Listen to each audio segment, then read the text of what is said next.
আসসালামু আলাইকুম রহমতুল্লাহি ওয়া বারাকাতুহু। সম্মানিত দিনী ভাই বোনেরা, আজ আমি আপনাদের সামনে একটি গুরুত্বপূর্ণ তদবির নিয়ে হাজির হয়েছি। আজকে তদবিরটি বিষয়বস্তু হচ্ছে আমরা জিনের রোগীর চোখ কিভাবে খুলব। তো সম্মানিত দিনী ভাই বোনেরা, আমরা যারা মুদাব্বিরে আছি, যারা দিনের খেদমতে মানুষের উপকার করার জন্য জিনের রোগীর কাজগুলো করি, তা আমরা মুদাব্বির অবশ্যই যে কাজগুলো করবে সে আগে পরহেজগার হতে হবে, মুত্তাকি বান্দা হতে হবে, তার হালাল রুজি ভক্ষণ করতে হবে, তাকে ভালোভাবে উপার্জন করতে হবে। যে দিনী ভাইয়েরা আপনারা মুদাব্বির জগতে কাজ করতেছেন মানুষের উপকার করার জন্য, আল্লাহ দিনের খেদমত করার জন্য, তো আপনারা অবশ্যই আগে পরহেজগার বান্দা হবেন, মুত্তাকি বান্দা হবেন, মিথ্যা কথা থেকে দূরে থাকবেন। তাহলেই আশা করা যায় আপনাদের মুদাব্বির লাইনে কোনো বাধা বিপত্তি আসবে না, আপনারা সফলতার সাথে কাজগুলো করতে পারবেন। তো যেহেতু আল্লাহ রাব্বুল আলামিন তিনি নিজেই বলেছেন যে সূরা বাকারার 172 নম্বর আয়াতে আল্লাহ রাব্বুল আলামিন বলেছেন, আউযু বিল্লাহি মিনাশ শাইতানির রাজিম, বিসমিল্লাহির রহমানির রহিম, ইয়া আইয়ুহাল্লাযীনা আমানু কুলু মিন তাইয়্যিবাতি মা রাযাকনাকুম ওয়াশকুরু লিল্লাহি ইন কুনতুম ইয়্যাহু তা'বুদুন। আল্লাহ রাব্বুল আলামিন বলেছেন, হে ঈমানদারেরা, তোমরা আগে হালাল রুজি ভক্ষণ করো, তারপর আমাকে ডাকো, আমার শুকরিয়া আদায় করো। ওয়াশকুরু লিল্লাহ, আমার শুকরিয়া আদায় করো, আমাকে ডাকো। কিন্তু তুমি ইয়াহুদা আবুদ, যদি তোমরা আমার ইবাদত করতে চাও। তাহলে দেখেন এখানে আল্লাহ রাব্বুল আলামিন আগে কিন্তু বললেন যে হালাল রুজি ভক্ষণ করো, আগে কিন্তু বললেন যে আগে আমার ইবাদত করো, তারপর আমাকে ডাকো। তাহলে আল্লাহ বললেন যে আগে হালাল রুজি খাও, এরপর আমাকে ডাকো। তো আমি এই ভিডিওতে বলে দিতে চাই যে যারা হালাল রুজি ভক্ষণ করে না, অন্যায়ভাবে উপার্জন করে মানুষের মেয়ে ধরে খেয়ে, মানুষের টাকা পয়সা জমি জমা মেরে খেয়ে আল্লাহর ইবাদত করে, তো এই আয়াত দ্বারা প্রমাণিত তার ইবাদত আল্লাহ কবুল করবে না এবং তার ডাকে সাড়া দিবেন না, এটাই এই আয়াত দ্বারা প্রমাণিত হয়। তাহলে আমরা যারা মুদাব্বির জগতে আছি আর মানুষের খেদমতের জন্য আমরা কাজ করবো, তো অবশ্যই আমরা আগে নিজের রুজি রোজগার আছে, নিজের যে রুজি রোজগার আছে এগুলো আগে হালালভাবে হালাল পন্থায় আমরা উপার্জন করে ভক্ষণ করব। তাহলে আল্লাহ দরবারে আমরা দোয়া করে কবুল করে নেবেন, এটা আল্লাহ রাব্বুল আলামিন ওয়াদা দিয়েছেন। তো সম্মানিত দিনী ভাই বোনেরা, আজ আমি যে তদবিরটা দিতেছি এটা আমি যেভাবে পরীক্ষিত হয়েছি, যেভাবে আমি কাজ করে থাকি জিনের রোগীর চোখ খুলে, তো আমি সেভাবে বর্ণনা করতেছি, আপনারা মনোযোগ সহকারে শুনুন। যে জিনগুলো রোগীর শরীরে কখনো হাজিরা নেই, বরঞ্চ দূর থেকে ক্ষতি করে রাতে ভয় দেখায়, এরকম জিনগুলো রোগীর শরীরে আসতে চায় না, যার কারণে রোগীর চোখ বন্ধ করে যে জিনগুলো ক্ষতি করে, এই দুষ্ট জিনগুলোকে রোগীর দ্বারা রোগীর চোখ বন্ধ করে দেখিয়ে দিতে হয়। তো এরা কীভাবে দেখাবেন? তো যখনই আপনার সামনে এরকম রোগী আসবে, তো সর্বপ্রথম আপনারা আগে পরীক্ষা করে নেবেন যে এটা আসলে কি জিনের রোগী না জাদুর রোগী। এটা পানি পড়ার মাধ্যমে আপনারা পরীক্ষা করতে পারবেন। আমার চ্যানেলে দেওয়া আছে যে পানি পড়ার মাধ্যমে জিনের রোগীর রোগ শনাক্ত করা একটা ভিডিও দেওয়া আছে, আপনারা দেখে নেবেন। তো এরকমভাবে ভিডিওটা দেখে আপনারা যদি পানি পড়ার স্বাদ পরিবর্তনের মাধ্যমে জিনের রোগ ধরা পড়ে, তাহলে জিনের রুকিয়াগুলো করবেন। আর যদি জাদুর রোগ ধরা পড়ে, তাহলে জাদু কাটার যে সেহের কাটার যে আয়াতগুলো আছে এগুলো আপনারা প্রয়োগ করবেন, ইনশাআল্লাহ তার জাদুর তাসির নষ্ট হয়ে যাবে। সর্বপ্রথম এরকমভাবে রোগ আপনারা পরীক্ষা করার পর আপনারা রোগীকে আগে অজু করে আসতে বলবেন। রোগী অজু করে আসার পর রোগীকে পুরো মুখ করে বসাবেন এবং আপনি পশ্চিমমুখী হবেন। যিনি মুদাব্বির সে পশ্চিমমুখী হবে, পশ্চিমমুখী হয়ে তিনি রোগীর চোখ বন্ধ করতে বলবেন। বন্ধ করে আস্তাগফিরুল্লাহ আপনার 7 বার পড়বেন। আস্তাগফিরুল্লাহ পড়ার পর রোগীর গায়ে 7টি ফু দিবেন। এরপর মুদাব্বির দরুদ শরীফ পড়বেন 11 বার। 11 বার পরে 11টি রোগীর চোখে দম নেবেন। এরপর সূরা ফাতিহা পড়বেন 3 বার। সূরা ফাতিহা 3 বার পরে রোগীর চোখে 3টি দম দিয়ে দেবেন। এরপর আপনারা বিসমিল্লাহ সহকারে ইসমে আজম পড়বেন। ইসমে আজম 3 বার পরে আপনারা রোগীর চোখে 3টি দম দিয়ে দেবেন। যে ইসমে আজমটা আপনারা পড়বেন আমি পরে শোনা দিছি।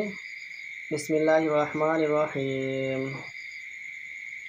আল্লাহুম্মা ইন্নী আসআলুকা বিআন্না লাকাল হামদ লা ইলাহা ইল্লা আনতা ওয়াহদাকা লা শারীকা লাকাল মান্নান বাদিয়াস সামাওয়াতি ওয়াল আরদি ইয়া যাল জালালি ওয়াল ইকরাম ইয়া হাইয়্যু ইয়া কাইয়্যুম।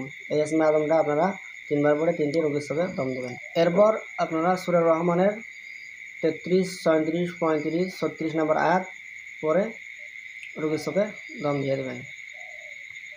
সূরা রহমানের আয়াতগুলো হচ্ছে বিসমিল্লাহির রহমানির রহিম, ইয়া মা'আশারাল জিন্নি ওয়াল ইনসি ইন ইসতাতা'তুম আন তানফুযু মিন আকদারিস সামাওয়াতি ওয়াল আরদি ফানফুযু লা তানফুযুনা ইল্লা বিসুলতান ফাবিআইয়ি আলা'i রাব্বিকুমা তুকায্যিবান ইউরসালু আলাইকুম আশওয়াজুম মিন নারি ওয়া নুহাসুন ফালা তানতাসিরান ফাবিআইয়ি আলা'i রাব্বিকুমা তুকায্যিবান। সেটটি আপনারা 7 বার পরে রুকুর চোখে দম দিয়ে এরপর আপনারা সূরা তাকবীরের আয়াত পড়বেন। আয়াতটি আমি পড়ে শোনাতেছি। বিসমিল্লাহির রহমানির রহিম। ওয়ালাকাদ রাআহু বিল উফুকিল মুবিন। এই আয়াতটি 11 বার পরে রুকুর চোখে 11টি দম দিয়ে দিবেন। এরপর সূরা কফের 22 নম্বর আয়াতটি পড়েন। আয়াতটি হচ্ছে বিসমিল্লাহির রহমানির রহিম। ফাকাশাফনা আনকা গিতাকা ফাবাসুকা ইয়াউমা হাদিদ। 11 বার পরে 11টি দম দিয়ে দিবেন। এরপর সূরা নূরের 35 নম্বর আয়াতের প্রথম অংশটুকু পড়বেন। আয়াতটি হচ্ছে আল্লাহু নূরুস সামাওয়াতি ওয়াল আরদ। এই আয়াতটি 11 বার পরে রুকুর চোখে 11টি দম দিয়ে দিবেন। এরপর আল্লাহ রাব্বুল আলামিনের গুণবাচক কয়েকটি নাম পড়বেন। ইয়া নূরু 11 বার পরে 11টি দম দিবেন। ইয়া জাহিরু 11 বার পরে 11টি দম দিবেন। ইয়া বাতিন 11 বার পরে রুকুর চোখে 11টি দম দিয়ে দিবেন। এরপর পড়বেন সূরা জিলজাল। সূরা জিলজালের শেষের আয়াত, শেষের 2 আয়াত পড়ে শোনাতেছি। বিসমিল্লাহির রহমানির রহিম। ফামাইয়া আমাল মিসকালা যাররাতিন খায়রান ইয়ারাহ ওয়া মাইয়া আমাল মিসকালা যাররাতিন শাররান ইয়ারাহ। এই শেষের আয়াত দুটি পড়ে আপনারা 11 বার দম দিয়ে দেবেন। এরপর পড়বেন সূরা নাস। সূরা নাস 11 বার পরে রুকুর চোখে 11টি দম দিয়ে দেবেন। সূরা নাসটা আপনারা সকলে জানেন, যার কারণে আমি এখানে পড়ে দিতেছি না। আমি আশা করি আপনাদের সকলের সূরা নাসটা মুখস্থ আছে। তো এই সূরা নাস রুকুর চোখে 11 বার পরে 11টি দম দিয়ে দিবেন। এবং সর্বশেষে দরুদ শরীফ, দরুদে ইব্রাহিম, এটা আপনারা সকলে জানেন যে দরুদ আমরা নামাজের ভিতরে পড়ি। এই দরুদে ইব্রাহিম 11 বার পরে রুকুর চোখে 11টি দম দিয়ে দেবেন। এরকমভাবে আপনারা আমলটি শেষ করবেন। 3 বার এরকমভাবে করতে হবে। যারা মুদাব্বির আছে, নতুন মুদাব্বির, তাদের একটু রুহানি শক্তি কম থাকে, যার কারণে এই আমলটি 3 বার করতে হবে। করে রুকুর চোখে ফু দিতে হবে এবং রুকুকে আপনি বলবেন যে দেখেন যে আপনাকে ঘুমের ভেতরে ডিস্টার্ব করে যে শয়তানটা, তো আপনি তাকে দেখতে পাচ্ছেন নাকি আপনার টয়লেটে, ঘরের চারপাশে একটু দেখেন, কুকুর, বিড়াল, সাপ, সিংহ, মহিষ, এরকম কোনো প্রাণী আপনি দেখতে পাচ্ছেন কিনা। তো রুগী ইনশাআল্লাহ এই রুগী বলে দেখতে পারবে এবং তখনই আপনি ওই শয়তানকে বন্দি করেন। যে জিন দূর থেকে ক্ষতি করে তাকে বন্দি করার, শয়তানকে বন্দি করার আয়াত আছে। এই তদবিরটা আমার চ্যানেলে দেওয়া আছে, আপনারা দেখে নিতে পারেন। ওই আয়াত দিয়ে আপনারা ওই দূরে থাকা জিনকে বন্দি করতে পারবেন খাঁচার ভেতরে। এরপরে আপনি মুয়াক্কেল দেখে আপনি ইনশাআল্লাহ সুস্থভাবে আপনি কাজটা করতে পারবেন সফলতার সাথে। তো যখন আপনি মুয়াক্কেল ডাকবেন, তো এখানে অনেকের প্রশ্ন থেকে যায় যে কীভাবে বুঝবো যে রোগীর চোখ খুলছে কিনা। যদি রোগীর চোখ খুলে, বিশেষ করে রোগী বলতে আপনারা ছোটো বাচ্চা দিয়েও এই কাজটা করতে পারবেন। মুয়াক্কেল হাজির করে রোগীর চোখ খুলে, সেটা হচ্ছে 1 থেকে 12-13 বৎসর এরকম নাবালেগ যে ছেলেরা আছে, তো এরা সুস্থ, এদের কোনো সমস্যা নাই।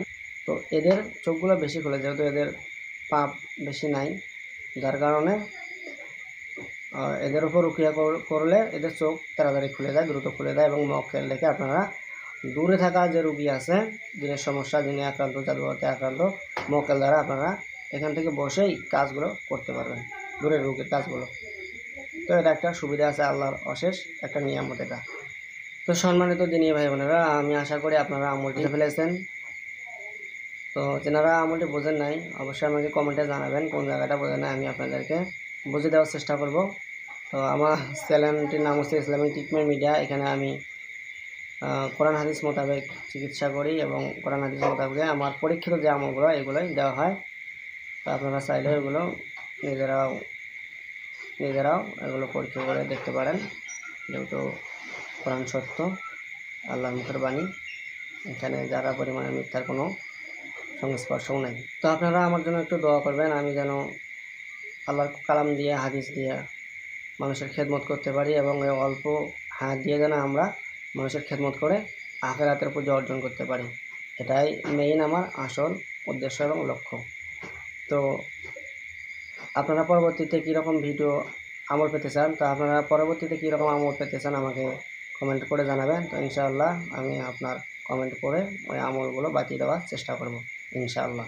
আর আমার এটা ছোটো চ্যানেল, আপনারা আমার চ্যানেলের ভিডিও দেখে যদি ভালো লাগে, উপকৃত হন, তাহলে আমার চ্যানেলটা অবশ্যই সাবস্ক্রাইব করবেন এবং লাইক করবেন, কমেন্ট করে জানাবেন।